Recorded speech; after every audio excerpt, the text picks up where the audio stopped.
Em Death Note, tudo começa não com Light, mas com o tédio de um deus da morte. O mais simples tédio de quem observa de cima. Hoje, nossa jornada nos levará para um lado mais sombrio e filosófico de Death Note, muito além do conflito entre L e Kira. Vamos desvendar a figura central que move toda a trama: os Shinigamis. Death Note foi o primeiro anime que assisti e, sem dúvidas, é uma das minhas obras favoritas. E eu pude perceber que sua história não começa com Light Yagami encontrando o caderno, mas sim com o tédio de um Shinigami. Talvez você já tenha percebido, mas no universo da obra, os Shinigami vivem em uma dimensão paralela, um lugar de pura estagnação, onde não há entretenimento, é como se fosse um limbo existencial. E essa falta de proposta é a característica mais definidora desses seres. Eles não possuem emoção como ódio, amor ou compaixão. Sua existência é puramente mecânica, de meros agentes de um ciclo. E nesse abismo de tédio, Ryuki toma sua decisão: lançar o Death Note ao mundo dos humanos. Você deve ter alguma ideia de onde deixou essa coisa. Tenho. No mundo dos humanos. O quê? Não por maldade, mas por pura curiosidade. Como quem joga a pedra no lago, só para ver as ondas se formarem. Quando Light toca no caderno, uma corrente invisível se fecha, e Ryuki passa a existir apenas para ele, presa a essa ligação até que o portador morra. Por que ficou tão surpreso? Eu sou o Shinigami Ryuki. Esse caderno era meu. Bom, para entender o Shinigami de Death Note é fundamental conhecer sua origem no folclore japonês. Na cultura popular, a palavra Shinigami significa Deus da Morte, ou Espírito da Morte. Eles não são deuses no sentido divino, mas sim entidades que conduzem as almas para a vida após a morte, muitas vezes aparecendo para aqueles que estão prestes de morrer. Em contos folclóricos japoneses, os Shinigami são associados a histórias sombrias e lendas que explicam o porquê das pessoas cometem. Eles seriam, de certa forma, responsáveis por causar mortes não naturais, garantindo que o ciclo da vida e a morte continue. Por outro lado, os Shinigamis de Death Note se tornaram seres de uma apatia e tédio quase que infinito. Eles não se importam com a vida humana e nem têm prazer em causar a morte, já que a morte é apenas uma necessidade para a sua própria sobrevivência.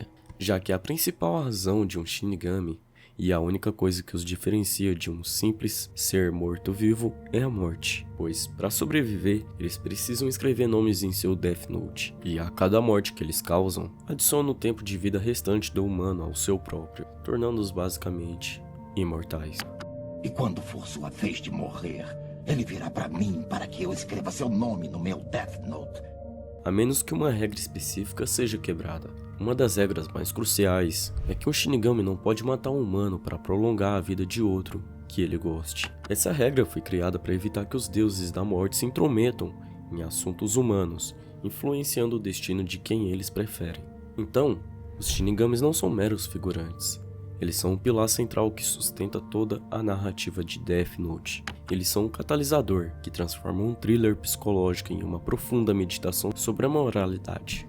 Sem sua existência, o caderno não teria caído nas mãos de Light, e a história que conhecemos nunca teria existido. Eles não se encaixam na categoria tradicional de vilão ou herói. Em vez disso, eles agem como se fosse um gatilho expondo as profundas e mais sombrias características sobre a natureza humana. O Death Note é, em essência, o presente envenenado de um Shinigami à humanidade. É a ferramenta que torna a corrupção de Light inevitável. Os Shinigamis são, na verdade, os espelhos. Eles refletem a ambição e desejos mais sombrios de quem encontra o caderno. Ryuki não tentou corromper Light, ele apenas deu os meios para que a sua própria arrogância se manifestasse. O final da história é a prova definitiva disso. A narrativa termina exatamente como começou, com Ryuki em cima de um prédio, mas dessa vez, ao invés de atirar o seu caderno para o mundo dos humanos, ele usa para acabar com a própria vida de Light. Essa cena não é sobre vingança, mas sobre o cumprimento de uma regra. Ryuki não tem pena e nem alegria na morte de Light. Para ele, o jogo simplesmente chegou ao fim. O último ato de Ryuki reforça a filosofia dos Shinigamis. Eles estão além do bem e do mal. A vida e a morte de um humano, mesmo que se considerou um deus, é apenas mais uma na história a ser contada. O legado final dos Shinigamis em Death Note é a representação da neutralidade da própria morte. A morte não tem lado, ela não é boa e nem má, ela apenas acontece. E o que torna a história tão mais cativante é que o poder da morte nas mãos de um ser humano se transforma em uma arma de julgamento e vingança. Com isso, podemos ver que os Shinigamis são apenas uma força da natureza, que nos lembra que, por mais poder que tenhamos, não podemos mudar o nosso destino final. Todos, independente de quem seja, vai ter o mesmo final, debaixo da terra. E eu? Eu vou me tornar o deus desse novo mundo. Foi o que imaginei. Os humanos são tão interessantes.